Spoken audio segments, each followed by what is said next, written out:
Hi mga mi, katatapos lang ng live natin. Ano po, during the live, nag-join si Miss Dayan. So si Miss Dayan po, enrollees natin.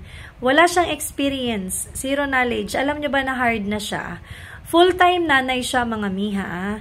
And ang offer sa kanya bilang social media manager, $3 per hour. Tinanggap niya yon mga mi, kahit maliit pa lang. Ano po?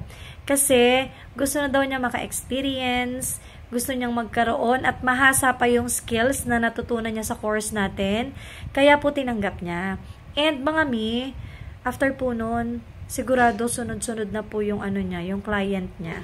So yung mga natatakot dyan na mag-enroll mga mi, dahil walang experience at mga beginners, ay kaya po tayo may training. Ano po? Kaya po tayo may course para po kayo ay mag-guide, para po kayo ay magkaroon ng knowledge at ng skills. So mga mi, itatry ko ditong ilagay yung interview ko or ipe-play ko na lang yung interview ko sa kanya. Panoodin nyo na lang po. Kayo na ang humusga mga mi.